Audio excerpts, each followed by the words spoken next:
Morning dear students. कल मैंने आप लोगों को एक होमवर्क दिया था वोकैब याद करने का। आई थिंक आपने वो होमवर्क कंप्लीट कर लिया, वोकैब याद कर ली होगी आप लोगों ने।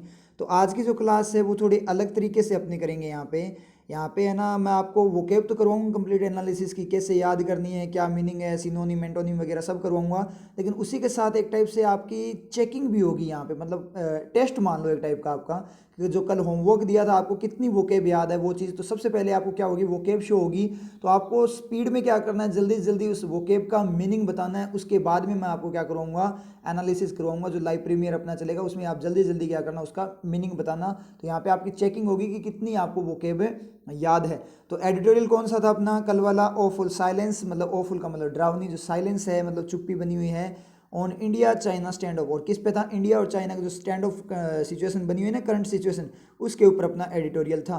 तो फर्स्ट वोकेब पे चलते हैं। अपने फर्स्ट वोकेब आपकी आई है स्टैंड ऑफ। स्टैंड ऑफ का मीनिंग मुझे जल्दी से बता दो, जल्दी से। जो लाइव चैट है उसके अंदर जल्दी से मुझे इसका मीनिंग बता दो कि स्टैंड ऑफ का मीनिंग क्या होता है। ठीक है, अब चलते हैं अपने क्या, इसके कंप्लीट एनालिसिस पे, स्टैंड ऑफ के कंप्लीट एनालिसिस पे। तो स्टैंड ऑफ का मतलब हिंदी में देखें तो ड्रॉ। ड्रॉ का मतलब क्या होता है, जिसका रिजल्ट ना निकले। ड्रॉ का मतलब कोई सिचुएशन है उसका रिजल्ट नहीं निकल पा रहा, उसको बोलते हैं ड्रॉ। मीनिंग यहाँ पे देखें, the act of repulsing, repelling and attack. Repulse का मतलब क्या होता है, विरोध करना, प्रतिरोध करना। रिपेल का मतलब प्रतिकर्षण, प्रतिरोध करना। एक अटैक का, आक्रमण का। ए successful defensive stand. Defensive stand का मतलब क्या होता है, डिफेंस का मतलब रोकने वाला, डिफेंड करना मतलब बचाव करने वाला। स्टैंड सक्सेसफुल उसको भी बोलते हैं स्टैंड ऑफ। बहुत सारे मीनिंग होते हैं। तो सिनोनिम में बात करें, रिपल्सन के लिए भी स्टैंड ऑफ यूज हो जाता है। जब मान लीजिए किसी चीज़ का प्रतिरोध किया जाता है, उस चीज़ को रोका जाता है, तो उसके लिए स्टैंड ऑफ हो जाएगा। ड्रॉ, ड्रॉ भी स्टैंड ऑफ, ड्रॉ भी होता है। ड्रॉ का मतलब मैच वगैरह जो ड्रॉ हो जाता है। टाई, टाई का मतलब भी ड्रॉ होता है एक टाइप से, मतलब कोई रिजल्ट ना निकल। ड्रॉ का मतलब, टाई का मतलब क्या है, रिजल्ट ना निकलना। अपोजिट की बात करें, एंटोनिम की बात करें, तो फ्रेंडली हो गया। फ्रेंडली कैसे होगा, रिपल्सन की फॉर्म में होगा। रिपल्सन में तो आप क्या कर रहे हो, विरोध कर रहे हो, उसका अपोज कर रहे हो। और फ्रेंडली का मतलब मित्रता, मतलब साथ दे रहे हो वहाँ पे। सोशल की बात करें, सोसाइटी से जो मिला हुआ हो। अब रिपल्सिव फॉर्म में हो वो बंदा, या रिपेलिंग फॉर्म में हो सोसाइटी के लिए, तो वो सोसाइटी में क्या करेगा, सोसाइटी से कोई लिंक नहीं रखेगा। तो वो स्टैंड ऑफ मोड में क्या होता है, वो बंदा होगा। सोशल का मतलब वो मिलनसार व्यक्ति है। यहाँ पे एमिएबल का मतलब तो होता ही मिलनसार है, मित्रतापूर्ण पर्सन, यानी मिलनसार जो व्यक्ति होता है उसका, तो ये मिलनसार है। स्टैंड अप का मतलब रुका हुआ, विरोध, अपोजिट है इसका मतलब मिलनसार ना होना, उसको ये बताएगा। यहाँ पे यूजेस देखें, लैटर एग्रीमेंट। लैटर का मतलब बाद वाला जो एग्रीमेंट था, बाद वाला नहीं, बाद में जो एग्रीमेंट आया।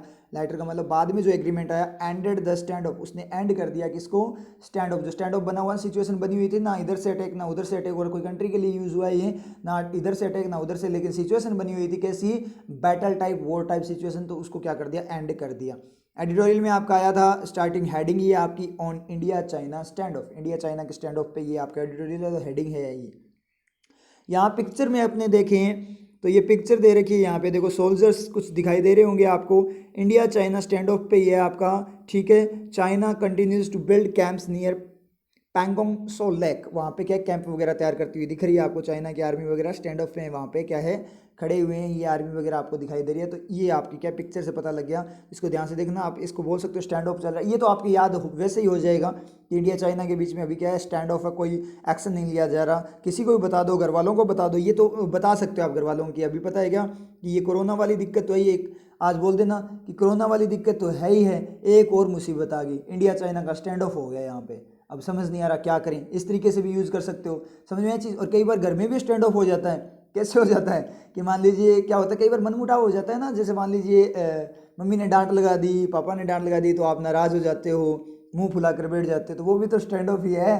मतलब ना, हो जाता है कई बार, मान लीजिए कजन्स में हो जाता है, भाई बहन में हो जाता है, सब में हो जाता है। स्टैंड ऑफ थोड़े टाइम के लिए हो जाता है कि कोई बात पे अपने बहन भाई में भी लड़ाई हो जाती है थोड़े टाइम के लिए, या पेरेंट्स के साथ थोड़ी सी बात हो जाती है क्या, कि वो कुछ बोल देते हैं, सुना देते हैं, दिल पे लग जाती है, तो अपने चुपचाप, लड़ाई तो नहीं करते, चुपचाप जाकर क्या हो जाते हैं, अपने रूम में बैठ जाते हैं। तो अब ना तो उधर से कोई एक्शन लिया जा रहा है, ना इधर से, ना तो अपने कोई एक्शन ले रहे हैं ना उधर से, लेकिन मोड जो बना है वो अटैकिंग मोड बना हुआ है, मतलब बैटल टाइप सिचुएशन बनी हुई है। कभी कभी मम्मी पापा के अंदर भी हो जाती है ये चीज़, मम्मी पापा के आपस में कोई बात हो जाए तो क्या होता है, उनमें भी स्टैंड ऑफ आ जाता है। तो है ना, जब ऐसे हो जाए तो आप बोल दिया करो स्टैंड ऑफ में क्यों आ रखे हो, बातें करो ना आपस में, स्टैंड ऑफ क्यों कर रखा है? तो स्टैंड ऑफ साथ में तो मीनिंग याद होगा आपके साथ में, वो बोल ही पूछ ही लेंगे स्टैंड ऑफ क्या होता है, स्टैंड ऑफ समझ में आई चीज़। या फिर उनको ज़्यादा गुस्सा आया हुआ हो ना तो उस टाइम पे मत पूछना स्टैंड ऑफ का, ठीक है ना, फिर तो वापस से गड़बड़ हो जाएगी, वो स्टैंड ऑफ आप पे आ जाएगा सारा का सारा, ऑफेंसिव वे में आप पे अटैक हो जाएगा पूरा का पूरा। उस टाइम मत बोलना, सिचुएशन तब नॉर्मल लगे ना कि भाई जो मान लीजिए आपके कोई जो मान लीजिए फैमिली मेम्बर में कोई दो बंदों के बीच में मनमुटाव हो गया, तो आपको लगे ना कि दोनों का ही मन हो रहा है बात करने का, लेकिन थोड़ा सा वो सेल्फ रिस्पेक्ट वगैरह पता नहीं क्या होता है, वो उसके चक्कर में बात नहीं करना चाहते, ऐसी सिचुएशन में आप ऐसे कर सकते हैं स्टैंड ऑफ क्यों किए भाई, बात कर लो तो अपने आप बातें हो जाएगी। लेकिन जब स्टार्ट हो ना स्टैंड ऑफ आपका शुरुआती तौर पे हो, मतलब बिल्कुल बेस्ट फॉर्म में, उस टाइम पे है ना हाथ में डालना, बीच में टांग मत डालना अपनी, नहीं तो गड़बड़ हो जाएगी। तो इस तरीके से आप बोलना कि स्टैंड ऑफ मोड में है, मुंह फुलाकर बैठना एक टाइप से स्टैंड ऑफ हो गया, तो ये आपका याद हो जाएगा। नेक्स्ट वोकेब जल्दी बताओ मुझे, स्कमिस। स्कमिस क्या होता है, जल्दी से इसका चैट के अंदर रिप्लाई करो, जल्दी फास्ट, वेरी फास्ट, फास्ट करो इसका रिप्लाई करो, जल्दी करो रिप्लाई इसका, स्कमिस। अब इसका एनालिसिस कर लेते हैं, एनालिसिस में आते हैं। स्कमिस हिंदी में देखें झड़प, झड़प हो जाना, मुठभेड़, मुठभेड़ हो जाना, ठीक है, लड़ाई वगैरह छोटी मोटी, वाद विवाद हो जाना, झगड़ा हो जाना, ठीक है, ये चीज़ है। मीनिंग यहाँ पे बात करें, ए माइनर शॉर्ट टर्म फाइट, एक माइनर शॉर्ट टर्म फाइट मतलब छोटी सी शॉर्ट टर्म की फाइट होती है उसको बोलते हैं वाद विवाद, फाइट, फाइट को बोलते हैं।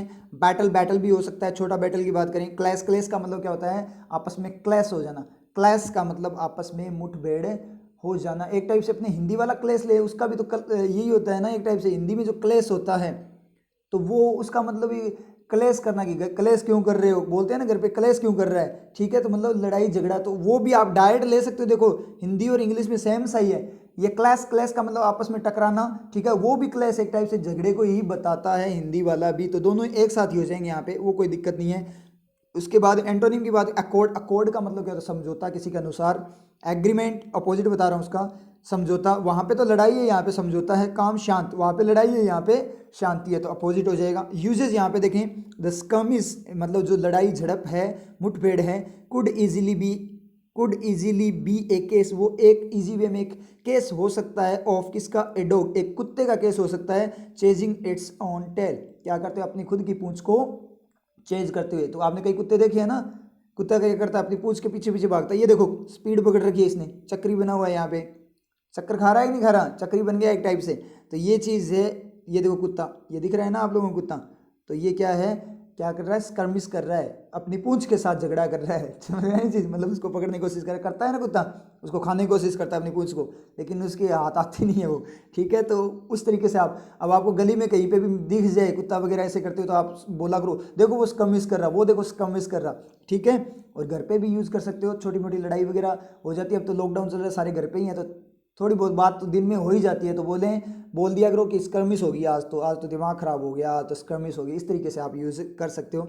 एडिटोरियल में चलें, एडिटोरियल में क्या आया था, द फर्स्ट स्कर्मिसेस, स्कर्मिसेस का मतलब जो मुठभेड़ वगैरह छोटी छोटी लड़ाइयाँ हुई थी on the LSE line of actual control between India and Chinese soldiers, Indian and Chinese soldiers were reported, वो रिपोर्ट की गई थी। ये एडिटोरियल में, आप एडिटोरियल में जाकर इसको देख लेना, समझ में आई ना चीज़। एडिटोरियल आपने अच्छे से रिवाइज भी किया होगा, अच्छे से पढ़ा भी होगा, तो आपको ये चीज़ क्लियर होगी। अब ये मैंने बता दिया ना कैसे यूज़ करना, कुत्ता वगैरह दिखे, कुछ भी थोड़ी बहुत घर पे छोटी मोटी बात हो जाए तो उसको आप स्कर्मिश से बोल सकते हो, समझ जी, आपकी मीनिंग याद हो जाएगा। और मीनिंग बता देना उनको, देखो आप बोलो स्कर्मिश हो गया, तो मान लीजिए कोई भी बात होगी आपके, मान लीजिए भाई बहन के आपस में होगी, पेरेंट्स की या किसी की, दादा दादी कहीं पे भी है, किसी की झड़प होगी थोड़ी बहुत, स्कर्मिश बोलोगे तो वो पूछेंगे आपसे, एक्साइटमेंट में पूछेंगे स्कर्मिश होता क्या है, तो पूछेंगे तो क्या होगा, एक तो आपको वोकेब याद होगी, एक जो सिचुएशन है वो नॉर्मल हो जाएगी, सिचुएशन साथ में नॉर्मल हो जाएगी कि यार मस्त वोकेब याद किए, तो वो थोड़ा उनका माइंड क्या हो जाए, डाइवर्ट हो जाए इस साइड से, तो वो जल्दी इजीली सॉल्यूशन भी आ जाएगा वहाँ पे, ठीक है, तो फ़ायदा भी है। उसके बाद में अपने चले नेक्स्ट वन में, नेक्स्ट वन में आए तो इसमें है अग्रेशन। अग्रेशन का मतलब क्या होता है, जल्दी से मुझे बता दो, कमेंट कर दो यहाँ पे, सॉरी चैट, लाइव चैट के अंदर आप जल्दी से इसका एग्रेशन का क्या करो, मीनिंग मुझे यहाँ पे जल्दी जल्दी क्या करो बताओ। अब इसका एनालिसिस करते हैं, फुल एनालिसिस। तो यहाँ पे अपने चलते हैं, एग्रेशन का मतलब होता है उद्दंडतापूर्ण व्यवहार, उद्दंडतापूर्ण व्यवहार का मतलब उद्दंड होना, उद्दंड का मतलब होता है शरारती टाइप का व्यवहार, मतलब प्रॉब्लमेटिक व्यवहार। आक्रामकता, अटैकिंग फॉर्म वाला, आघात करना मतलब किसी पे घाव, धावा लगाना, ठीक है, धावा करते हैं ना किसी भी हमला टाइप का, छेड़खानी करना, छेड़खानी को भी एग्रेशन बोल सकते हैं, ठीक है, छेड़खानी को भी एग्रेशन बोल सकते हैं। मीनिंग में अपने चले a feeling of hostility, hostility का मतलब क्या था, विरोध, दुश्मनी टाइप की फीलिंग, दैट अराउजेज, जो अराउज होती है मतलब निकलती है, उभरती है, भड़कती है, भड़काती है किसको, थॉट्स ऑफ अटैक, किसके थॉट्स को, सोच को अटैक करने की सोच को। सिनोनिम में चलें तो सिनोनिम में ऑफेंसिव हो गया, ऑफेंसिव का मतलब वैसे अपमानजनक भी होता है, अपमान वाला भी होता है, और ऑफेंसिव का मतलब अटैकिंग फॉर्म में भी होता है, आक्रामक भी होता है। असोल्ट का मतलब अटैक होता ही है, आक्रमण टाइप का होता है, अटैक आक्रमण आपका होता ही है। ये एग्रेशन के आपके क्या हो गए, सिनोनिम हो गए।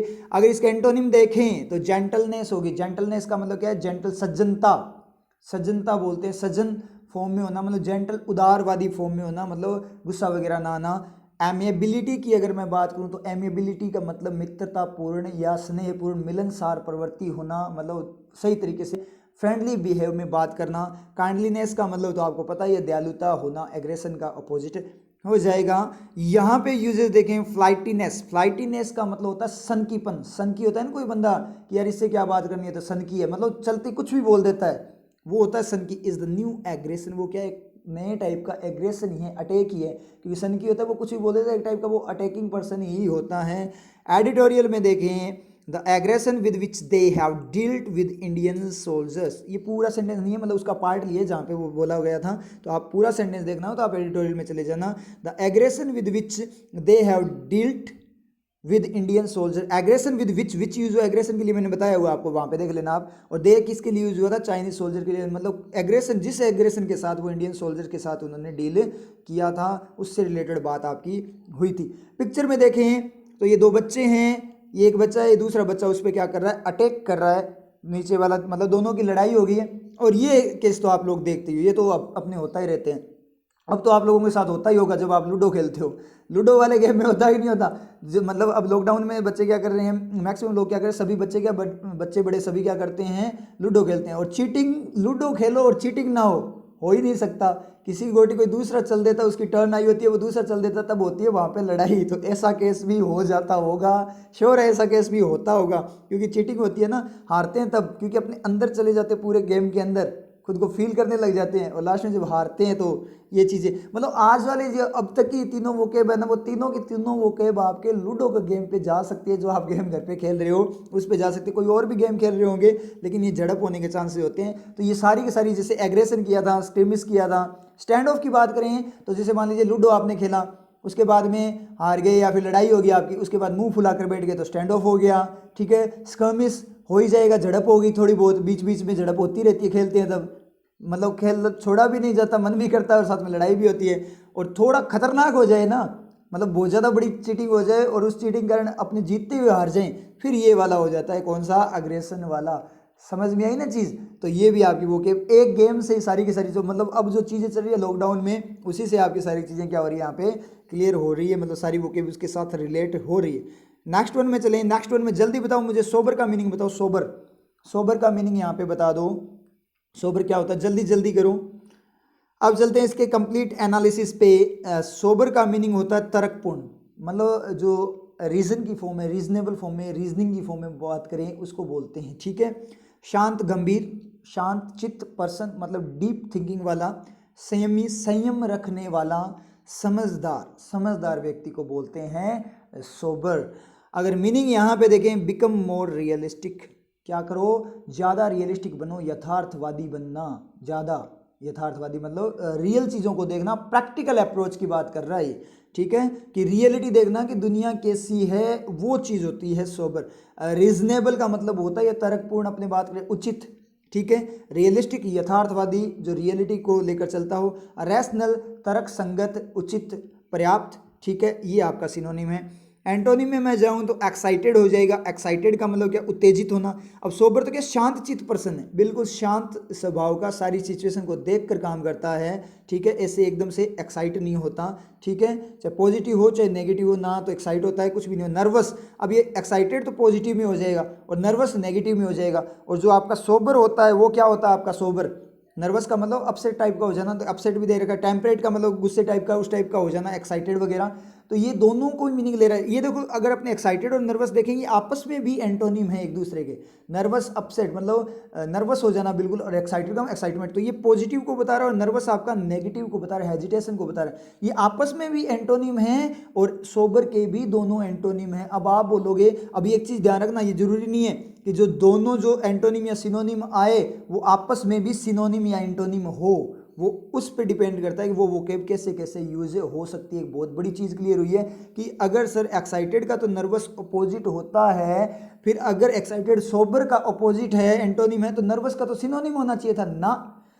सोबर का मतलब होता है न्यूट्रल टाइप फॉर्म, मतलब न्यूट्रल वैसे नहीं नेगेटिव में, मतलब बिल्कुल शांत रहना, मतलब उस बंदे पे कोई प्रॉब्लम नहीं होती, मतलब चाहे कितनी बड़ी पॉजिटिव चीज़ आ जाए तो वो एक्साइट होकर कुछ उल्टा सीधा कदम नहीं उठाता, और नेगेटिव होने पर भी वो उल्टा सीधा, मतलब वो हर सिचुएशन को प्रैक्टिकल वे में चलता है, हर सिचुएशन के अकॉर्डिंग वो स्टेप्स लेता है, बिल्कुल सोचते हुए। एक्साइटेड में भी सोचा नहीं जाता कई बार, नर्वस में भी नहीं सोचा नहीं जाता। तो दोनों का अपोजिट इसलिए हो गया क्योंकि वो जो एक्साइटेड, अगर अपने यहाँ पे देखें ड्रॉ करके, तो एक्साइटेड ये है लेवल और नेगेटिव लेवल ये है, तो सोबर इन दोनों के बीच का लेवल है। मतलब बैलेंस्ड फॉर्म जो होती है वो सोबर होती है, ना एक्साइटमेंट ना नर्वसनेस, दोनों ही ना हो, बैलेंस्ड फॉर्म हो, तो वो क्या होती है आपकी सोबर होता है। समझ में आया आप लोगों के। उसके बाद में यूजेज यहाँ पे देखें, दोनों आपस में देख लो अपोजिट हैं, फिर भी सोबर के दोनों ही एंटोनिम हैं, दोनों ही उसके अपोजिट है। यूजेज यहाँ पे देख, इट वुड बी नाइस, ये अच्छा होगा, टू ट्रीट दीज मैटर, इन इश्यूज को ट्रीट करना with the more sober approach, ज़्यादा अच्छी प्रैक्टिकल भी आपका सिनोनिम हो जाएगा, इसका प्रैक्टिकल इसका सिनोनिम है, प्रैक्टिकल अप्रोच के साथ आपको इसको सोल्व करना चाहिए, उस तरीके से मैटर को ट्रीट करने की बात इसने बोली है। एडिटोरियल में बोले, both governments have been careful, दोनों गवर्नमेंट केयरफुल हो चुकी है, टू कीप द टोन का मतलब अपनी आवाज़, ऑफ देयर कमेंट्स सोबर, समझदारी वाली या संयम वाली, शांत तर्कपूर्ण प्रैक्टिकल कमेंट्स करने के लिए, मतलब केयरफुल थी कि उल्टा सीधा ना बोल दे, नहीं तो गड़बड़ हो जाए। बोथ गवर्नमेंट किसके लिए यूज हुआ था?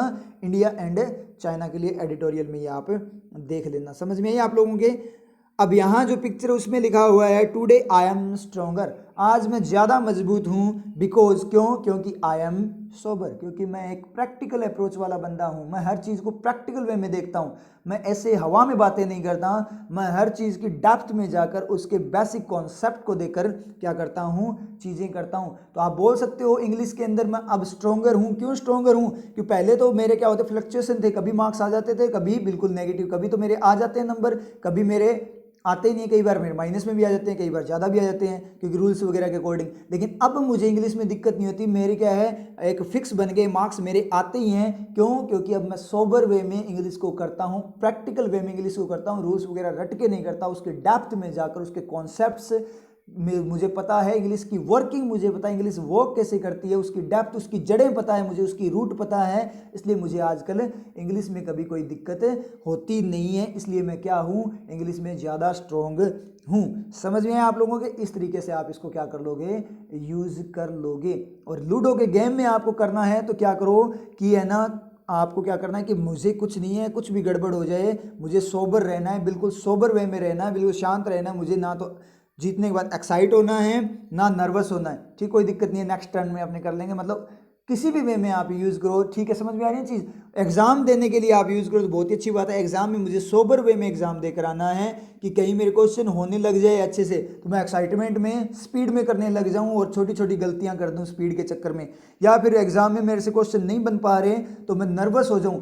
तो नर्वस भी नहीं होना, नेगेटिव भी नहीं होना, मुझे सोबर वे में चलना है। मेरे अच्छे मार्क्स बन रहे हैं, मतलब क्वेश्चन मेरे अटेम्प्ट हो रहे हैं तो भी मुझे नॉर्मल वे में, हाँ ठीक है बढ़िया बात है, अच्छे अटेम्प्ट हो रहे हैं, ठीक है पेपर सेट बैठ रहा है, मस्त बात है। एक्साइट नहीं होना, यस यस कई करते हैं ना, जोर जोर से ऐसे करते हैं, यस हो गया यस हो गया, ऐसे नहीं करना। ठीक है, दूसरे भी डिस्टर्ब होते हैं और यस यस के चक्कर में आप ज़्यादा ही हवा में आ जाते हो, बेस अपना भूल जाते हो, ग्राउंड को अपने भूल जाते हो, तो वहाँ पे फिर नेगेटिव होने के चांसेस बढ़ जाते हैं। बिल्कुल सोबर वे में चलना है आपको। खुशी रखो अंदर, आपके क्वेश्चन हो रहे हैं तो, लेकिन बिल्कुल सोबर वे में आपको अटेम्प्ट करना है। मतलब ऐसे नहीं है कि मुझे तो आता है अब आज तो मैं पेपर फोड़ दूँ, वो तो सोचना है आपको कि पेपर फोड़ दूं, लेकिन ऐसे नहीं कि बिल्कुल बहुत ज़्यादा एक्साइटमेंट में आप कोई गलती कर जाओ, इंस्ट्रक्शंस ढंग से ना पढ़ पाओ, ऐसा काम नहीं करना और ना ही नर्वस होना। मतलब सोबर अप्रोच आपको यूज़ करनी है और इस तरीके से आप बोलते जाओगे कि आज सोबर वे में करेंगे। अपने फ्रेंड्स को भी बोलना कि सोबर वे में पेपर करना। आज मैं घर पे ऑनलाइन टेस्ट करूँगा तो सोबर तरीके से करूँगा, मैं सोबर जो है बनने की कोशिश करूँगा, उसको अप्रोच, प्रैक्टिकल अप्रोच को अपने अंदर ढालने की कोशिश करूँगा। आज से मैं सोबर होने की भी प्रैक्टिस करूँगा। इस तरीके से आपके याद आई थिंक अब तो हो गया होगा। नेक्स्ट वन में चलें, जल्दी से बताओ मुझे डी एस्केलेशन क्या होता है भाई। डी एस्केलेशन का मीनिंग जल्दी जल्दी चैट में कमेंट करो, जल्दी जल्दी कमेंट करो कि जो आपका डी एस्केलेशन है उसका मीनिंग क्या होता है। अब इसका कंप्लीट एनालिसिस करते हैं। कंप्लीट एनालिसिस में चलें। डी एस्केलेशन का मतलब तीव्रता की कमी, इंटेंसिटी में कमी होना, युद्ध की तीव्रता में कमी जा होता है इसका, युद्ध के मतलब बैटल वगैरह में उसका रिडक्शन, उसके लिए ये ज़्यादा यूज होता है युद्ध वगैरह के लिए। मीनिंग बात करें, ए रिडक्शन इन इंटेंसिटी, तीव्रता में कमी, ऑफ ए क्राइसिस मतलब कोई संकट वगैरह, और ए वॉर, क्राइसिस मतलब जैसे अभी पैंडेमिक आया ना कोरोना वायरस वाला, उसके लिए डी एस्केलेशन बोल सकते हो, और कोई युद्ध वगैरह उसके लिए भी डी एस्केलेशन ही यूज़ होता है, आपका ज़्यादा यूज़ ये होता है। उसके बाद सिनोनिम की मैं यहाँ पे बात करूँ तो सिनोनिम में यहाँ पे आए हैं तो पोज, पोज का मतलब क्या है, रोकना किस चीज़ को, युद्ध वगैरह की स्थिति को, मतलब किस चीज़ को पोज करना, रोकना, इसका मतलब क्या है, रिडक्शन ही हो गया ना। पीस शांति, बिल्कुल सही, एग्रीमेंट समझौता, युद्ध की जो सिचुएशन है उसमें डी एस्केलेशन करना मतलब एग्रीमेंट वगैरह करके उसको रोकना। अब यहाँ पे मैं बात करूँ नेक्स्ट, इसका एंटोनिम वॉर हो जाएगा भाई। डी एस्केलेशन का मतलब तो क्या, युद्ध वगैरह में कमी, और वॉर का मतलब युद्ध बढ़ना, तो एंटोनिम हो जाएगा। यहाँ यूजेस देखें, Israel can sell the system only, Israel क्या कर सकता है, सिस्टम को सेल बेच सकता है, only after India D escalates tension with Pakistan. कब, जब इंडिया क्या करता है पाकिस्तान के साथ डी एस्केलेशन करता है, किसका, टेंशन, जो प्रॉब्लम बनी है, तनाव बना है, उसको कम करता है, तभी जाकर इजराइल क्या कर सकता है, इंडिया को सिस्टम बेच सकता है। एडिटोरियल में बात करें, a full de-escalation with will entail soldiers, वो सोल्जर्स को क्या एंटेल करेगा, जरूरी करेगा, आवश्यक बनाना, being able to return to their normal LAC patrol, वो मतलब पेट्रोलिंग वगैरह जो पहरेदारी है उस पर क्या करे, रिटर्न कर पाए नॉर्मल वाली पे एबल होते हुए। इस तरीके से बोला है, क्लोज है ये, मैंने आपको एडिटोरियल में करवा रखा है, डिटेल में करना है तो एडिटोरियल को कर लेना, एडिटोरियल में ऐसे आया था। अब ये जो साइन दिया गया है ना पिक्चर में, ये साइन किसका होता है, पीस का होता है, ठीक है, तो ये साइन ही किसका होता है, आपका पीस, तो डी एस्केलेशन के लिए साइन यूज आप कर सकते हो, पीस का साइन है ये, डी एस्केलेशन को ही शो करता है, समझ में आई। तो डी एस्केलेशन आप यूज़ करो, युद्ध की तीव्रता में कमी। अब आप खुद पे यूज़ करना है तो गेम वगैरह खेल रहे हो तो वैसे यूज़ कर लेना, या फिर घर पे कोई बात हो जाए, मुठभेड़ लड़ाई हो जाए, सारे यहाँ पे आप घर पे अप्लाई कर सकते हो अपनी, तो वहाँ पे वैसे तो वो डी एस्केलेशन नहीं है, कोई युद्ध नहीं हो रहा वहाँ पे, लेकिन बोल सकते हैं छोटा सा है ना, छोटा सा डी एस्केलेशन है, मतलब मामूली सा, हल्का सा 1% डी एस्केलेशन है, इस तरीके से बोल देना। कब, जब सिचुएशन नॉर्मल होने लग जाए तब ये चीज़ आप यूज़ कर लेना। अब नेक्स्ट वोकेब पे चलते हैं जल्दी, तो एग्रेसर्स का मीनिंग बता दो मुझे। यहाँ पे जो नेक्स्ट वोकेब आपके सामने आ रही है वो कौन सी है, एग्रेसर, जल्दी जल्दी कमेंट करो, मुझे जल्दी बताओ एग्रेसर का मीनिंग क्या होता है। आपको ओनली मीनिंग बताना है, सिनोनिम एंटोनिम बता रहे हो तो कोई दिक्कत नहीं है, साथ साथ बताते जाओ, लेकिन आपको करना क्या है, मेन इंपॉर्टेंट मीनिंग बताना है, जल्दी बताओ। अब चलते हैं इसके कंप्लीट एनालिसिस पे।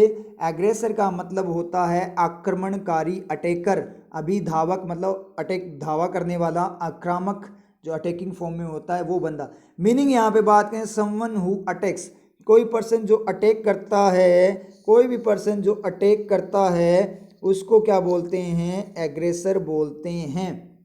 सिनोनिम की मैं यहाँ पे बात करूँ तो सिनोनिम आपका इन्वेडर हो गया, ठीक है, अटैकर हो गया, असोल्टर हो गया। इन्वेडर का मतलब आक्रमण करने वाला, इन्वेड करने वाला, अटैकर का मतलब आक्रमण करने वाला होता है, असोल्टर का मतलब भी हमला करने वाला।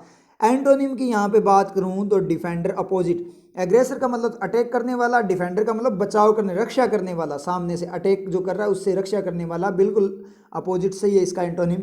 पीस मेकर, शांति स्थापित। एक तो अग्रेसर है मतलब वो क्या करता है, अटैक करता है, मतलब शांति स्थापित में वॉयलेंट एक्टिविटी करता है। पीस मेकर शांति स्थापित करने वाला, अपने आप एंटोनिम हो जाएगा, अपोजिट हो जाएगा। यहाँ पे यूजेस देखें, the aggressor troops marched into, march कर गई, ट्रूप्स का मतलब सेना, into the neighbouring country, neighbouring पड़ोसी जो देश था उसमें एग्रेसर अटैक करने वाली जो सेना थी वो मार्च करके उसके अंदर चली गई, अटैक कर दिया उन्होंने। अब एडिटोरियल में यहाँ पे देखें that Chinese soldiers who appear to have been the aggressor, जो दिखाई देते हैं कैसे चाइनीज, वो चाइनीज सोल्जर या कि चाइनीज सोल्जर, तो ये यहाँ पे आपका आया था ना, उस चीज़ की ये यहाँ पे बात कर रहा है। ये आपका एडिटोरियल में आया था और वो शानदार वाला ये क्या था आपका सेंटेंस था। इसको एक बार आप जरूर गो थ्रू करना, क्योंकि यहाँ पे एक बहुत अच्छी और नई चीज़ मिली थी। यहाँ पे नया कॉन्सेप्ट था, बिल्कुल नया कॉन्सेप्ट था यहाँ पे, कि चाइनीज सोल्जर कहाँ से सेटिस्फाई होंगे। अकेले पड़े थे, सब्जेक्ट वगैरह बन नहीं पा रहे थे, और कहाँ से सेटिस्फाई हो रहे थे, नीड से सेटिस्फाई हो रहे थे। तो वहाँ जाकर देखना बहुत ही अच्छा। और यहाँ पे एक और कॉन्सेप्ट क्लियर करवाया था मैंने आपको, टू हैव बीन, कि सर टू के साथ तो ओनली V1 आता है, हैव बीन कैसे आ गया। तो एज ए मॉडल अगर अपने यहाँ पे देखें, टू की जगह विल रख कर देखो, विल हैव बीन होता है कि नहीं होता, उस तरीके से ये यहाँ पे आया है। ये मैंने डिटेल में आपको करवाया था किस तरीके से ये वर्क करता है, कैसे पास्ट की एक्टिविटी को कनेक्ट करता है कनेक्शन की फॉर्म में। तो ये आपको डिटेल से करवाया था मैंने एडिटोरियल में कल वाले में, तो आप उसको गो थ्रू कर लेना जो आपका एडिटोरियल है उसको, तो आपको बहुत ज़्यादा अच्छे से समझ में आएगा पूरी की पूरी वर्किंग। बहुत शानदार वाला, सबसे मस्त वाला ये क्या था यहाँ पे, सबसे बेस्ट जो आपका सेंटेंस था एडिटोरियल का, सबसे बेस्ट वाला एडिटोरियल था। बहुत सारे कॉन्सेप्ट यहाँ पे क्लियर हुए थे और बहुत सारी नई चीज़ें आपको सीखने को मिली थी यहाँ पे, तो इसको गो थ्रू कर लेना। पिक्चर में देखें तो उसने भाई को क्योट दे रखा है क्या, इन द क्लेसेस, क्लेसेस का मतलब क्या है, लड़ाई झगड़ा हो जाना किसमें, between ignorance and intelligence. Intelligence का मतलब बुद्धिमत्ता, ज्ञान, ठीक है। इग्नोरेंस का मतलब अज्ञान, अज्ञान और ज्ञान के बीच में क्या हुई है, क्लेसेस लड़ाई हुई है। तो इसके बीच में लड़ाई हुई है तो क्या होता है, ignorance is generally the aggressor. जो इग्नोरेंस होती है वो जनरली एग्रेसर अटैकिंग फॉर्म में होती है, और इंटेलिजेंस डिफेंसिव फॉर्म में होती है। तो मतलब क्या हुआ, ज्ञान और अज्ञान में लड़ाई हो जाए तो अज्ञानी क्या होता है, एग्रेसिव होता है। बिल्कुल सही बात है। जब आप कोई बात करते हो, कोई बंदा होता है जिसको नॉलेज नहीं होता और वो पता नहीं खुद को क्या समझता है कि मैंने पता नहीं क्या ही कर रखा है, और वो अपना नॉलेज झाड़ता है और आप लोगों को वो बताया, जब आप बोलते हो ऐसा नहीं होता, तो वो बंदा कैसे आपसे बहस करता है, वो बहस करता है, वो अपनी बात आनी नहीं देता ऊपर, चाहे आप कितना भी बोल दो। आपका वो फील्ड है, मान लीजिए बैंक वगैरह में आप वर्क कर रहे हो, कहीं पे काम कर रहे हो, तो आपके फील्ड के अकॉर्डिंग वो बोलते हैं बैंक में तो ऐसे चलता है, आप बोल दोगे उसको ऐसे कहाँ चलता है, बैंक में तो ऐसा कुछ नहीं होता, तो वो बोलेगा नहीं ऐसा चलता है, मुझे पता है, तुझे ज़्यादा पता है। साथ में आप बैंक में काम कर रहे हो, वो घर पे बैठा है, फिर भी वो ऐसा बंदा बोलेगा, तो वो होते हैं अज्ञानी लोग। तो उन अज्ञानी लोगों के लिए क्या होता है, शिक्षा क्या लेनी चाहिए आप लोगों को, कि उनके साथ क्या नहीं करना चाहिए, आपको बहस नहीं करनी चाहिए, वो नहीं मानने वाले। उल्टा आप टाइम वेस्ट करो, अगर उनके साथ बहस कर रहे हो तो आप उनसे भी जो बड़े मूर्ख हो, जो उन लोगों से बहस कर रहे हो जिनको कुछ नहीं पता, बस बकवास करनी आती है। समझ में आया चीज़, ये जरूरी है लाइफ के अंदर, आपको इस चीज़ को यूज़ करना पड़ेगा। वही वाली बात, एक स्टोरी आपने सुनी होगी कि जंगल में आग लग गई थी, तो बंदर क्या कर रहे थे, बंदर जा रहे थे ये सोचकर कि सीताफल है, कोई बड़ा फल है जो चमक रहा है दूर से, उसको खाने। चिड़िया ही रास्ते में उनके, चिड़िया को पता था, चिड़िया ने उनको बोला कि मत जाओ, आग लगी है, मर जाओगे सारे के सारे। तो चिड़िया सामने, तो उन्होंने बोला ये हमें रोक रही है, तो उन्होंने चिड़िया को क्या कर दिया, उसकी गर्दन मरोड़ कर क्या कर दिया, उसे मार दिया। ठीक है, क्योंकि वो मूर्ख थे और खुद आग में कूद गए। तो जो मूर्ख बंदा होता है, अगर उसके साथ बहस करोगे, कुछ भी करोगे या उसके साथ लिंक रखोगे, तो क्या होगा, वो खुद तो मरना ही वाला है, ये तो सबको ही पता है, खुद तो खत्म होना है, मरना मतलब खत्म होना ही है, साथ में आपको भी लेकर ले डूबेगा, आपको भी लेकर चला जाएगा। समझ में आ रही है चीज़। तो उन लोगों से तो क्या करो, जो मूर्ख होते हैं ना, बेवकूफ़ लोग होते हैं, उनसे तो क्या करो, थोड़ी दूरी बनाए रखा करो। ठीक है, समझ में आ रही चीज़। सक्सेस होना है तो नहीं भैया, आपकी मर्जी है। समझ में आ रही चीज़। तो यहाँ से क्या शिक्षा मिलती है कि अज्ञानी जो पर्सन है उससे बहस करने कोई मतलब, उसने माननी तो आपकी है नहीं, फिर बहस करने से मतलब क्या है, उल्टा अपनी आप रेस्पेक्ट खराब करो, बाद में आपके लिए बोलेगा कि वो फालतू बहस करता है, उसको कुछ पता तो है नहीं। तो क्यों उसके साथ बस हाँ चुपचाप हाँ मैं हाँ भर दो, हाँ सही बात है भाई, तू सही बोल रहा है, कोई दिक्कत नहीं है, सही बात है। एक बार उसको सही बता दो, अगर ना माने तो हाँ भाई सही है तेरी बात भाई, मुझे पता नहीं था, मैंने ध्यान नहीं दिया था, मुझे इतना नॉलेज नहीं है ना, तू नॉलेज बहुत है, तू बहुत इंटेलिजेंट पर्सन है, पता है मुझे, इसलिए ना चलो भाई बताने के लिए बहुत बहुत धन्यवाद। ऐसे करके इग्नोर करके निकल जाना वहाँ से। समझ में आ रही है चीज़। तो इग्नोरेंस वाला पर्सन होता है, उसको इग्नोर किया करो, तभी आप सक्सेस होगे। समझ में आया। एग्रेसर, अब एग्रेसर में यहाँ पे अपने बात करें तो आप बोल सकते हो कि जैसे मान लीजिए अपने गेम खेल रहे हैं, कुछ भी कर रहे हैं, घर पे मान लीजिए थोड़ी सी बात हो, तो एग्रेसर क्यों हो रहा है भाई, एग्रेसर क्यों हो रहा है। अब जोर से बोले, आपको भाई वगैरह बहन वगैरह कोई भी अपने बोले तो कि भाई एग्रेसर क्यों हो रहा है, ठीक, कजन वगैरह कोई भी हो, तो एग्रेसर होने की क्या जरूरत है इसके अंदर, भाई एग्रेसर मत, तो इंसान को एग्रेसर नहीं होना चाहिए, उसे है ना शांत रहना चाहिए, इसे समझाओ, इस तरीके से बातें करोगे तो आप क्या होगा, आपके वोकेब याद होगी, उसको भी मीनिंग पता लगेगा। नेक्स्ट वोकेब आती है आपके सामने खुलकर, कौन सी वोकेब है? डिमार्केशन। नेक्स्ट वोकेब है डिमार्केशन। जल्दी से मुझे डिमार्केशन का मीनिंग कमेंट कर दो, जल्दी जल्दी बता दो डिमार्केशन का मीनिंग क्या होता है। तो डिमार्केशन का मीनिंग अब अपने चलते हैं इसके कंप्लीट एनालिसिस में देखते हैं। डिमार्केशन का मीनिंग होता है सीमांकन, सीमा, सीमा रेखा, तो बाउंड्री वगैरह को बताता है, सीमाबद्ध करना, सीमा तैयार करना, उसको डिमार्केशन बोलते हैं। मीनिंग देखें तो the boundary of a specific area, एक स्पेसिफिक एरिया की बाउंड्री को क्या बोलते हैं? डिमार्केशन बोलते हैं। सिनोनिम में चलते हैं यहाँ पे, डिवीजन मतलब डिवीजन, भूभाग तैयार कर देना, एक डिवीजन वर्ग तैयार कर देना सीमा की फॉर्म में। डिस्टिंक्शन का मतलब भेद करना, अलग करना, मतलब सीमा की फॉर्म में चला जाएगा। कन्फाइन का मतलब सीमित करना, किसी चीज़ को सीमाबद्ध करना, तो ये भी आपका सिनोनिम हो जाएगा। एंटोनिम अपोजिट की यहाँ पे बात करें, ओपननेस, खुला, ओपननेस का मतलब खुला, एक को तो सीमाबद्ध कर दिया, सीमित कर दिया, मतलब ये बाउंड्री फिक्स कर दी। एक ओपननेस का मतलब खुला है पूरा, कहीं पे कहीं जाओ कोई दिक्कत नहीं है। स्पेस का मतलब क्या होता है? ओपन होता है, खुला हुआ होता है। वॉइड की बात करें, रिक्त, खाली को बोलते हैं, तो खाली मतलब उसमें कोई बाउंड्री वगैरह नहीं है, खाली पड़ा है सारा का सारा मैदान, उस तरीके से अपने बात करें तो ये एंटोनिम हो जाएंगे इसके। उसके बाद यूजेज यहाँ पे देखें तो टॉक्स वर कॉन्टिन्यूइंग, टॉक्स क्या थी? कॉन्टिन्यूइंग थी, मतलब चल रही थी, लगातार बातचीत चल रही थी। अबाउट किसके बारे में? The demarcation. डिमार्केशन का मतलब क्या है? जो सीमा वगैरह है ऑफ द बॉर्डर, बॉर्डर की सीमाबंदी के बारे में, कि सीमांकन कैसे करना है बॉर्डर का बिटवीन द टू कंट्रीज, उस पर बातें चल रही थी कि सीमा कैसे तैयार करनी है टू कंट्रीज की। आप ये बात वहाँ पे भी लेकर जा सकते हो अपने, जब आज़ादी मिली थी उस टाइम पे, जब अंग्रेज़ों ने किया, तब इंडिया और पाकिस्तान अलग हुआ था, उसको कैसे अलग किया था, कैसे उसकी सीमा वगैरह तैयार की गई थी, ठीक है, कैसे बाउंड्री वगैरह तैयार की गई थी, मैप वगैरह कैसे ड्रॉ करके बाउंड्री तैयार की गई थी। तो उस वे में भी आप इस चीज़ को ले सकते हो कि डिमार्केशन की बातें चल रही थी पास्ट के अंदर। एडिटोरियल में देखें, then for its senior officials, बाद में जो इसके सीनियर ऑफिशियल, तब इसके सीनियर ऑफिशियल्स हैं उनके लिए टू एंटर सीरियस टास्क, क्या करने के लिए? सीरियस टास्क में एंटर करने के लिए on LAC demarcation, LAC line of actual control demarcation में एंटर करने के लिए। अब यहाँ पे आप बोलोगे सर सारी एक्स्ट्रा इन्फॉर्मेशन है, सेंटेंस तो है ही नहीं, तो सेंटेंस तो होगा ही नहीं, क्योंकि एडिटोरियल का पार्ट उठाया है, सिर्फ ये इंडिकेट करने के लिए मैं रखता हूँ। ये क्यों? कि आपको पता लगे कि एडिटोरियल में कहाँ पे ये वोकैब यूज हुई थी, इसलिए पार्ट उठाता हूँ मैं, कंप्लीट सेंटेंस नहीं उठाता। सेंटेंस बहुत बड़े बड़े होते हैं एडिटोरियल के, समझ में आया चीज़, तो कंप्लीट सेंटेंस नहीं लेता। करना क्या है आपको? अगर चेक करना है इसका कंप्लीट सेंटेंस, तो आपको एडिटोरियल जाकर देखना पड़ेगा, ये तो आपको करना पड़ेगा। समझ में आ रही है ना? ये सिर्फ मैं इसलिए बताने के लिए, हाईलाइट करने के लिए, एडिटोरियल में ये कहाँ पे और किस तरह से यूज हुआ था, सिर्फ इतना ही बताता हूँ। तो सीनियर ऑफिशियल्स के लिए क्या करना है? उन्हें सीरियस टास्क में जो टॉक्स है उसके अंदर एंटर करना है, मतलब बातचीत, गंभीर बातें करनी है कंट्री चाइना के साथ, ऐसी इसने बातें बोली है। अगर अपने यहाँ मैप देखें, इंडिया का मैप दिख रहा होगा आपको, इंडिया का, ये इंडिया है कंप्लीट, ठीक है।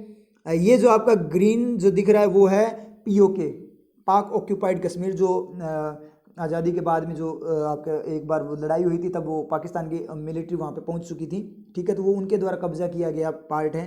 वैसे इंडिया अपने मैप में इंडिया इसको शो करता है, लेकिन पीओके नाम दे देता है। तो जो ये जो आपकी पीओके के साथ जो जम्मू कश्मीर की जो लाइन बनी हुई है ना, ये आपकी एलओसी, लाइन ऑफ कंट्रोल।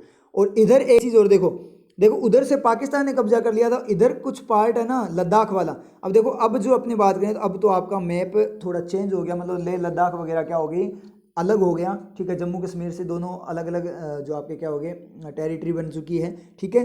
तो ये जो अपने बात करें, चाइना ने अक्साई चीन जो है ना, अक्साई चीन, ये एरिया चाइना ने कब्जे में लिया था। जब अटैक 1962-63 पे जो अटैक हुआ था, उस टाइम पे क्या किया था, चाइना ने अपने कब्जे में ले लिया। देखो इंडिया को क्या किया गया हुआ है, इधर से पाकिस्तान ने कब्जा कर रखा है, ठीक है, और इधर से चाइना ने कब्जा कर रखा है इंडिया के पार्ट पे। तो जो पाकिस्तान ने कब्जा कर रखा है उसमें, और जो इंडिया के हिस्से में है, उन दोनों के बीच की जो लाइन है वो तो है लाइन ऑफ कंट्रोल। और जो चाइना ने जो कब्जा कर रखा है, और जो लेह लद्दाख वाले जो एरिया है इंडिया का, उन दोनों के बीच में जो बाउंड्री है वो क्या है, आपकी लाइन ऑफ एक्चुअल कंट्रोल। समझिए चीज, ये चाइना ने क्या किया है, इंडिया का कब्जा किया हुआ है, इंडिया के पार्ट को। और ये जो बीच में एक हल्का सा दिखाई दे रहा है ना, हल्का सा एक और दिखाई दे रहा है आपको, ये जो है, ये वो है जो 1963 में जब अटैक किया था चाइना ने, तो पाकिस्तान ने उनको ये टेरिटरी अपनी तरफ से पाकिस्तान ने दी थी। इंडिया की टेरिटरी जो पीओके की थी, पीओके का थोड़ा पार्ट है, पाकिस्तान ने उनको प्रोवाइड किया था कि ये हम आपको देते हैं चाइना के साथ। तभी से उनके रिलेशन बहुत अच्छे हैं, पाकिस्तान और चाइना के रिलेशन बहुत अच्छे हैं, ठीक है। तो पाकिस्तान ने क्या किया था, इंडिया का पार्ट चाइना को दे दिया था, जिस पे किसने पाकिस्तान ने कब्जा कर रखा था। अब इंडिया भाई मैप में शो करता है, पूरा शो करता है। अब जो न्यू मैप है उसमें कैसे शो होता है, न्यू मैप में अगर मैं दिखाऊं आपको तो यहाँ पे देखना, ये इतना यहाँ तक है ना, ये तो जम्मू कश्मीर है, और ये जो पूरा यहाँ से यहाँ तक है ये लेह लद्दाख है, ये पूरा का पूरा ये जम्मू कश्मीर है इंडिया के मैप में इतना, और ये पूरा का पूरा ऊपर वाला जो पार्ट है वो लेह लद्दाख है, सॉरी लद्दाख है, सॉरी लेह लद्दाख क्या है, ले तो उसकी कैपिटल है, ये क्या है लद्दाख है, ये पूरा का पूरा ये तो जम्मू कश्मीर है इतना, और ऊपर वाला जो है वो पूरा का पूरा क्या है आपका लद्दाख है।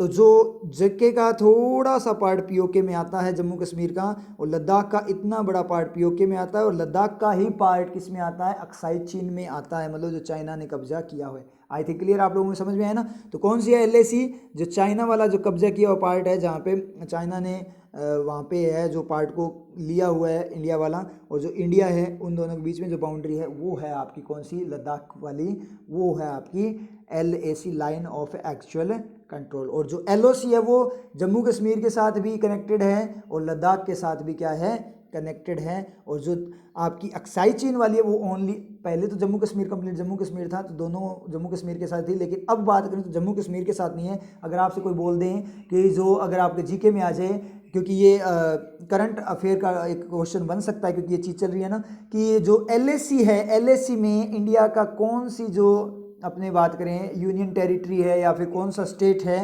वो यहाँ पे जुड़ा हुआ है, तो आपको यूनियन टेरिटरी देनी पड़ेगी कौन सी, लद्दाख यहाँ पे क्या है उसके साथ बाउंड्री शेयर करता है। जम्मू कश्मीर भी ऑप्शन में आएगा तो जम्मू कश्मीर मत कर देना, वो ऐसे आएगा, कैसे आएगा कि LAC जो है वो बाउंड्री जो चाइना के साथ जो LAC वाली है उससे इंडिया की कौन सी जो टेरिटरी है जो कनेक्टेड है, स्टेट या यूनियन टेरिटरी कनेक्टेड, उसके साथ बाउंड्री शेयर करती है, कहाँ पे है वो LAC। तो दो ऑप्शन मान लो, एक ऑप्शन तो 5 आएंगे, मान लो एक ऑप्शन आ जाए जम्मू कश्मीर, एक आ जाए लद्दाख, तो क्या टिक करोगे, लद्दाख टिक करोगे, जम्मू कश्मीर मत करना कि जम्मू कश्मीर अब इधर वाला पार्ट हो चुका है। LOC के लिए जम्मू कश्मीर और लद्दाख दोनों ही होंगे, बोथ A एंड B, इस तरीके से आएगा। समझ में आई ना, करंट अफेयर का क्वेश्चन एक यहाँ पे हो गया।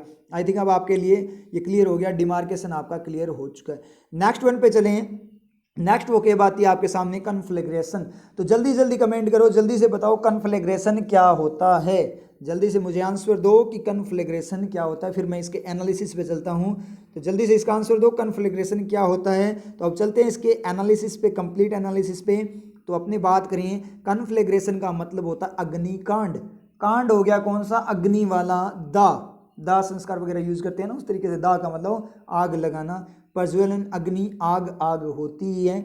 मीनिंग यहाँ पे लें, ए वेरी इंटेंस का मतलब बहुत तीव्र, बहुत हाई लेवल की, एंड अनकंट्रोल्ड फायर, जिसको कंट्रोल ना किया जा सके, ऐसी फायर। ऑस्ट्रेलिया वाला केस याद कर लो, पीछे जो हुआ था ना वो कॉन्फ्लैग्रेशन था। ऑस्ट्रेलिया में क्या हुआ, कॉन्फ्लैग्रेशन हुआ, ये बोल देना आप, याद रह जाएगा। सिनोनिम बात करें, फायर का मतलब होता ही है फायर, ठीक है, आग। ब्लेज का मतलब होता ही है लपटें वगैरह, आग की लहरें उनको बोलते हैं। फ्लैम्स, शोले, आग के शोले, शोले मतलब जो आपके, शोले मूवी नहीं है ये, शोले का मतलब क्या होता है, जो शोला जला, मतलब क्या जला, पता नहीं क्या जला, शोला का मतलब आग का जो लपटें वगैरह होते हैं उसको शोले बोलते हैं, ठीक है। एंटोनिम की बात करें, पीस, शांति। एक तो आग लगी है, एक शांति है, बिल्कुल सही है। कन्फ्लैग्रेशन वैसे भी यूज कर सकते हो, बहुत ज़्यादा भीषण सिचुएशन हो, बहुत तगड़े वाली अटैकिंग फॉर्म में हो, बहुत बड़े वॉर की सिचुएशन हो, उसके लिए भी कन्फ्लैग्रेशन यूज कर लेते हैं। हार्मोनी का मतलब सामंजस्य में नॉर्मल सिचुएशन को बताता है, तो एंटोनिम ये हो जाएंगे। यूजेज यहाँ पे बात करें, इट सफर्ड सीवियरली, बहुत हाई लेवल पे सफ़र किया, पीड़ित हुआ फ्रॉम ए कन्फ्लैग्रेशन इन 1870। तो इट यूज है किसी कंट्री के लिए कि 1870 के अंदर बहुत बड़ी भीषण आग के कारण ये सफ़र हुई, कंट्री में गड़बड़ हुई, ये बात इसने बोली है। एडिटोरियल में चलें, इज द समर कन्फ्लैग्रेशन, समर मतलब जो गर्मियों में जो कन्फ्लैग्रेशन हुई, कोई आग लगी है, मींट टू डिफ्लेक्ट, क्या उसका मीनिंग क्या, is the summer conflagration meant, is किसके लिए यूज हुआ, कन्फ्लैग्रेशन के लिए। जो आपका ये इंटेरोगेटिव डायरेक्ट बना हो तो क्या होगा, द समर कन्फ्लैग्रेशन इज मींट, तो इस को आगे ले गया, इसका मतलब क्या हुआ, डज आगे जाता है, बी को वो छोड़ता नहीं है, साथ में लेकर चला जाता है। इंटेरोगेटिव मैंने आपको बताया है ना कि सर एक चीज़ समझ नहीं आई कि इज पूरा आगे जाता है लेकिन विल वाले में तो बी रह जाता है पीछे और विल अकेला जाता है, तो रियल में मॉडल ही जाता है, लेकिन डज क्या करता है, बी को छोड़ता नहीं है ना, इसलिए साथ में लेकर चला जाता है। ये चीज़ भी अपनी समझ में नहीं आई कि सर इंटेरोगेटिव में अगर मैं बात करूँ, हैव वगैरह को कहीं पे यूज़ करूँ, हैव जैसे मान लीजिए हैज़ ही बीन प्लेइंग, क्या वो खेल रहा है, he has been playing, has he been playing. लेकिन सर क्या वो खेल रहा होगा, इस तरीके से अपनी बात करें तो विल ही हैव होता है। मेरे ये समझ में नहीं आया कि यहाँ तो हैव मान लीजिए यू के साथ यूज़ करें, यहाँ तो हैव आगे आ गया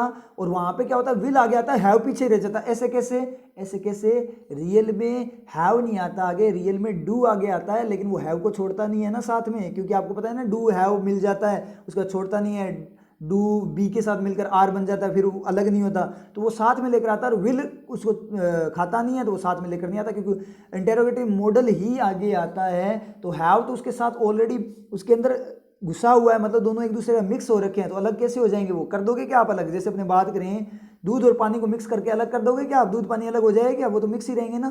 वही वाला कैसे यहाँ पे दूध पानी वाला पेयर बना लेते हैं, कौन, आपका डू डज डिड वगैरह है और बी के साथ, समझ में है ना। एज ए मेन एक्शन ना हो तो as a perfection of element हो, तब की बात है ये, समझ में है आप लोगों के। तो इस तरीके से ये वर्क करता है, इसलिए will he has, will he have होता है, हैज़ भी नहीं होता, क्योंकि हैज़ तो डज हैव होता है, ये भी ध्यान रखना। विल ही हैज़ क्यों नहीं आता, विल ही हैव क्यों होता है, ये मैंने करवा रखा है आप लोगों को, ठीक है। तो is the summer conflagration mean to, उसका मतलब ये डिफ्लेक्ट मतलब चेंज करना अटेंशन, जो अटेंशन है from Beijing's current problems over the corona virus pandemic. ये अपने बात की थी कि चाइना मतलब इंडिया को क्या करता है, एनालिसिस असेसमेंट करना है कि चाइना चाहता है कि उसके फाइनल एम क्या है, क्या वो कोरोना वायरस की सिचुएशन उससे डिफ्लेक्ट अटेंशन को कि हम पे ध्यान ना दे कि हमारी सिचुएशन खराब हो रखी है तो लोगों को पता ना लगे, इसलिए अटैक करने वाली सिचुएशन बना रखी है। 3 बातें थी ना वहाँ पे। या फिर इंडिया को रोकना चाहता है कि इंडिया क्या कर रहा है, आपका जो कंस्ट्रक्शन वगैरह कर रहा है उसको रोकना चाहता है, या फिर इंडिया यूएस के साथ रिलेशन तैयार कर रहा है, इसलिए वो कर रहा है बताने के लिए कि आपकी बाउंड्री कमज़ोर है, पहले इधर ध्यान दे लो, बाद में कर लेना रिलेशन उनके साथ स्थापित। तो इस तरीके से बात कर रहे हैं। तो कन्फ्लैग्रेशन का यहाँ पे अपने डायग्राम में, यहाँ पिक्चर में देखें तो देखो आग लगी हुई है ये जंगल के अंदर, तो ये कन्फ्लैग्रेशन है, इसको आप क्या बोलोगे, कन्फ्लैग्रेशन बोल सकते हो, ठीक है। बोल क्या सकते हो, कन्फ्लैग्रेशन ही होता है ये, ठीक है। अगर वैसे यूज़ करना हो तो आप कहीं पे भी यूज़ कर सकते हो। जैसे मान लीजिए सिलेंडर आपने मान लीजिए चूल्हा वगैरह जलाया, कुछ भी किया, ठीक है, तो एकदम से आग निकलती है ना, तो एक से बोलना कि हल्की सी कन्फ्लैग्रेशन बोल सकते हैं कि ये हल्की सी कन्फ्लैग्रेशन है, फिर बोलना ये कन्फ्लैग्रेशन नहीं होता, मैं तो याद करने के लिए कर रहा हूँ, तो आपके याद भी हो जाएगा कि कन्फ्लैग्रेशन होता क्या है। वो वाली आग है ना, वो कन्फ्लैग्रेशन नहीं है, भीषण आग को बोलते हैं कन्फ्लैग्रेशन। तो आपने जैसे ही आग जलती हुई देखी वहाँ पे कि यार ये ना हल्की सी कन्फ्लैग्रेशन है, लेकिन ये कन्फ्लैग्रेशन नहीं है, ये है ना फायर है, ये फायर कन्फ्लैग्रेशन की फॉर्म में नहीं है। पहले खुद से बोलना ये हल्की सी कन्फ्लैग्रेशन है, खुद को ही बोलोगे आप, देखो याद कैसे होगा, मस्त याद होगा। आप खुद से बोलना उसको, कैसे बोलोगे कि ये जो जैसे मान लीजिए चूल्हा वगैरह जलाया, कुछ भी आपने किया, मान लीजिए आग वगैरह कहीं पे आपको दिखी, ठीक है, माचिस वगैरह जलाई, कुछ भी किया, तो आप क्या बोलोगे, ये देखो लाइटर वगैरह जब भी, तो आप क्या बोलोगे, देखो ये कन्फ्लैग्रेशन, ये देखो हल्की सी कन्फ्लैग्रेशन, इसको बोल सकता हूँ मैं। फिर बोलना खुद से बोलोगे आप एक बार कि हल्की सी कन्फ्लैग्रेशन बोल सकता हूँ, फिर खुद से क्या बोलना, ना ना कन्फ्लैग्रेशन नहीं बोल सकता, कन्फ्लैग्रेशन तो भीषण आपको बोल सकते हैं, ये कन्फ्लैग्रेशन नहीं है, हो गया ना याद। पहले खुद से बोला कि ये कन्फ्लैग्रेशन है, फिर खुद को ही समझाया कि ना कन्फ्लैग्रेशन नहीं है, तो आपको याद होगा कन्फ्लैग्रेशन होता क्या है, ये नॉर्मल वाली आग कन्फ्लैग्रेशन नहीं होती, ये भी आपको पता लग जाएगा। नेक्स्ट वन में चलें तो नेक्स्ट वन में आता आपका कंटेम्पलेट। नेक्स्ट वन में अपनी बात करें, नेक्स्ट वन में आएगा आपका क्या, कंटेम्पलेट आएगा। तो कंटेम्पलेट का मीनिंग मुझे जल्दी जल्दी बताओ, कंटेम्पलेट का मीनिंग क्या होता है, जल्दी जल्दी बताओ, यहाँ पे आंसर दो, कंटेम्पलेट का मीनिंग क्या होता है, कमेंट करो जल्दी। चलते हैं इसके कंप्लीट एनालिसिस पे।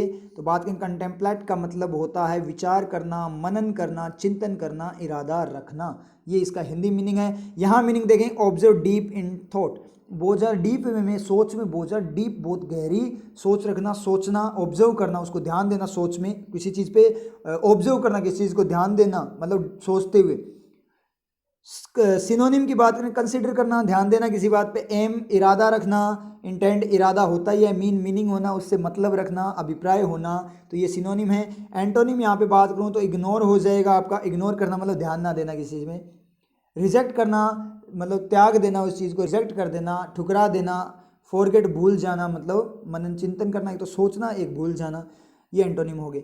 यूजेज यहाँ पे देखें, most people do not want, ज़्यादातर लोग क्या नहीं करते, नहीं चाहते, क्या नहीं चाहते, ज़्यादातर लोग नहीं चाहते, वांट टू कंटेम्पलेट, क्या करना, सोचना नहीं चाहते, देयर ऑन डेथ, अपनी डेथ को, खुद की मौत को कई लोग सोचना नहीं चाहते कि मैं मर जाऊं, ऐसा लोग नहीं सोचते कि भाई मैं क्यों मर जाऊं, समझ रहे हैं, उस चीज़ की बात बोली, बिल्कुल सही बात बोली है।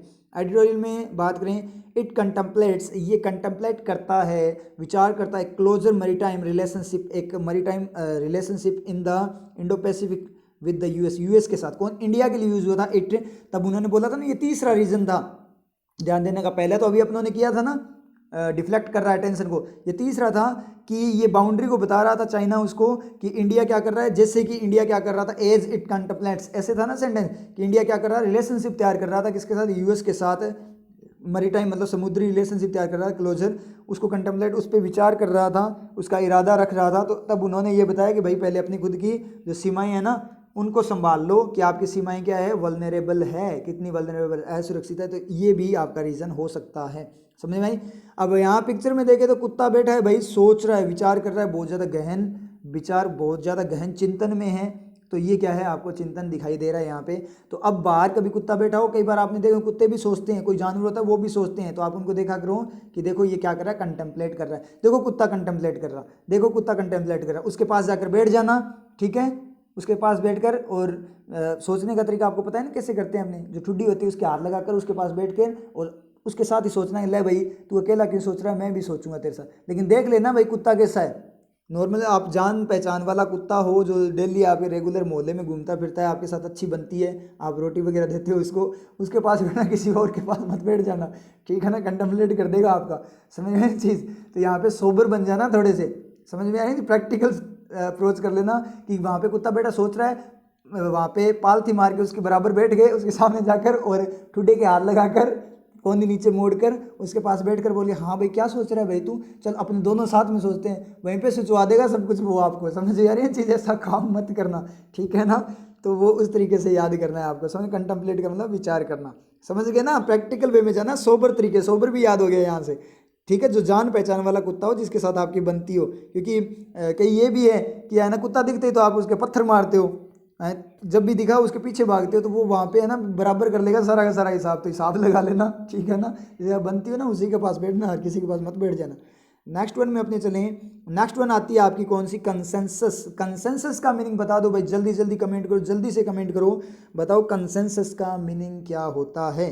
तो अब चलते हैं इसके कंप्लीट एनालिसिस पे। तो कंप्लीट एनालिसिस में इसकी बात करें तो इसका मतलब होता है हिंदी में मेल आम सहमति, आपस में जो सहमति होती है, मेल होता है, सामंजस्य होता है, उसको बोलते हैं कंसेंसस। मीनिंग की बात करें, agreement in the judgement, agreement होना किसमें, जजमेंट में, और ओपिनियन या फिर ओपिनियन में, रीच्ड बाय इडिक्लोज by a group as a whole, मतलब जो रीच किया गया है, मतलब एक ग्रुप के द्वारा पूरे कंप्लीट एक साथ जो एग्रीमेंट वगैरह आया है उसकी बात करता है। सिनोनिम की बात करें, यूनिटी, ठीक है, यूनिटी एकता, हार्मोनी सामंजस्य, एग्रीमेंट समझौता, मतलब सब सिनोनिम है उसके। एंटोनिम की बात करें, डेनाइल का मतलब मना करना, मतलब कोई बात बोलिए ठुकरा देना, कि कोई प्रस्ताव आया उसको एग्री कर लिया, कंसेंसस, आप सहमति के साथ आपस में सहमति करके, आम सहमति करते हुए सबने उसको स्वीकार कर लिया कि हाँ ठीक है सही बात है। डेनाइल का मतलब मना कर दिया किसी ने, तो वो अपोजिट हो जाएगा। ओपोजिशन मतलब किसी बात का एग्री ना करना, उसके अपोजिट होना आपका हो जाएगा ओपोजिशन। एंटोनिम कंसेंसस का यूजेज यहाँ पे देखें, इट टुक सेवरल आवर्स, इसने क्या किया, कई घंटे लिए, फॉर द ज्यूरी, किसके लिए, ज्यूरी के लिए, जजेस के लिए, to come to a consensus, एक कंसेंसस, आम सहमति पे आने के लिए। ज्यूरी का मतलब जजेस का जो ग्रुप है, तो बहुत टाइम लगा उनको, कई घंटे लग गए एक राय लाने में, एक ओपिनियन तैयार करने में, एक मुद्दे पर एक जो सजा है मान लीजिए, एक निर्णय पे आने में, एक वर्डिक्शन पे आने में उन्हें बहुत टाइम लग गया। एडिटोरियल में था, to build consensus around its plans for a firm pushback, तो ये इंडिया को बोला गया था कि बिल्ड करे, वो कंसेंसस बनाए, गवर्नमेंट को बोला गया था कंसेंसस तैयार करें, आपस में सहमति तैयार करें, आम सहमति अपने प्लान्स के अराउंड, क्या करने के लिए, किसके लिए, फ्रॉम पुश बैक मतलब वापस आर्मी को, कौन सी आर्मी को, चाइनीज़ आर्मी को वापस धकेलने के लिए। ये बात इसने एडिटोरियल में बोली थी, पूरा सेंटेंस नहीं है, सेंटेंस का पार्ट है, सिर्फ ये बताने के लिए कि एडिटोरियल में कहाँ पे कैसे यूज हुआ था। कंप्लीट सेंटेंस देखना है तो आप एडिटोरियल में चले जाना, आपको वहाँ पे मिल जाएगा, समझ में चीज़। अब यहाँ पे देखो लोग हैं, बहुत सारे लोग हैं, सब एग्री एग्री एग्री एग्री, सारे एग्री बोल रहे हैं, या फिर हाथ उठा के बोलते हैं ना एग्री। जैसे मान लीजिए क्लास में अपनी बात करें, क्लास में मैं बोलूँ कि इस बात से आप कितने लोग एग्री हैं, तो आप सब हाथ खड़े करते हो कि हम एग्री हैं, कुछ एक को छोड़कर, ठीक है, तो वो वाली चीज़ है, तो वो होता है आपका कंसेंसस, जैसे मान लीजिए घर पे आपकी बात हुई, खेलते हैं ना, अपने गेम खेलते हैं, चूज करते हैं कि कौन सा गेम खेलें, तो कौन सा गेम खेलें, उस तरीके से बात होती है। या फिर घर पे कोई ओपिनियन है कि यार आज क्या बनाएं खाने, ये तो बहुत बड़ी बात है। ये मेन चीज़ तो यही शानदार है, यही एग्जाम्पल बेस्ट जाएगा। कौन सा कि आज क्या बनाना, मम्मी ने बोला आज क्या बनाएं, तो सारे बोलते हैं ना, क्या बोलते हैं, कोई बोलता है ये बनाओ, कोई बोलता है ये बनाओ, कोई बोलता है वो बनाओ, तो आप क्या बोलोगे, यार क्या यार हद है, क्या फैमिली है अपनी यार, कंसेंसस ही नहीं है आप लोगों में, तो ऐसे बोल देना। तो वो बोलेंगे भाई कंसेंसस होता क्या है, समझ में आई चीज़। और अगर बोले सारे बोले हाँ ये चीज़, पहले किसी ने बोल दिया कि ये बनाए तो सबने बोल दिया हाँ पापा सही बोल रहे हैं, ठीक है मम्मी सही बोल रही है, हाँ ये चीज़ बना लेते हैं, हाँ ये मस्त आज ये चीज़ खाएंगे, सब मिलकर बोले कि यार वाह क्या कंसेंसस है अपने सबका, क्या कंसेंसस है। तो वो बोलेंगे कंसेंसस होता है क्या, वो तो बता, तो वो चीज़ क्या हो जाएगी आपकी, कंसेंसस आपके भी याद हो जाए, उनको भी यूज़ करना आने लग जाएगा। समझ में आई चीज़। इस तरीके से आपको क्या करनी है, कंसेंसस की वोकेब करनी। समझ में आई, ये आपकी लास्ट वोकेब थी, समझ में आ गया। तो यहाँ पे आपकी चेकिंग भी होगी कि कितनी वोकेब आपको याद है, वो मैंने पूछ ली, और साथ में आपको समझा भी दी कि वोकेब करनी कैसे होती है, किस तरीके से। आई थिंक ये जितनी वोकेब है सारी की सारी आपकी क्या होगी, यहाँ पे क्लियर होगी। तो इस तरीके से भैया आप लोगों को क्या करनी होती है, वोकेब करनी होती है, और बार बार इनको क्या करना होता है, रिवाइज करना होता है प्रैक्टिकल वे में, सोबर तरीके से। सोबर बनना है आप लोगों को, ये देखो वो सोबर तो अपने पूरा याद हो गया, सोबर बनना है आपको, और क्या करना है, इनको याद करना है, इन सबको जो चीज़ें हैं वो उनको क्या करना है, समझदार बनते हुए इन चीज़ों को याद करना है, प्रैक्टिकल अप्रोच यूजेज करते हुए वोकेब को आपको याद करना है। आई थिंक क्लियर आप लोगों के। ठीक है, फिर मिलते हैं फिर नेक्स्ट क्लास में। ये बात तो हम सभी जानते हैं कि चींटियां झुंड में रहती हैं, पर क्या कभी सोचा है ऐसा क्यों होता है? क्योंकि वो एकता की शक्ति को पहचानती हैं, इसलिए एक संगठन के रूप में कार्य करती हैं। फिर वो चाहे भोजन एकत्रित करना हो या घर बनाना, सब कार्य साथ में मिलजुल कर करती हैं। इसीलिए अत्यंत सूक्ष्म प्राणी होने के उपरांत में विषम से विषम परिस्थितियों में जीवित रहे। इसी प्रकार यदि मनुष्य भी एकता की शक्ति को जान संगठित होकर कार्य करे, तो समस्या चाहे भूख प्यास की हो या फिर बात चाहे जीवन और मृत्यु पर ही क्यों ना बन आए, विजय हर हाल में संभव है। आवश्यकता है तो केवल एकता की शक्ति को पहचानने। नीतियां मेरी, नियति आपकी।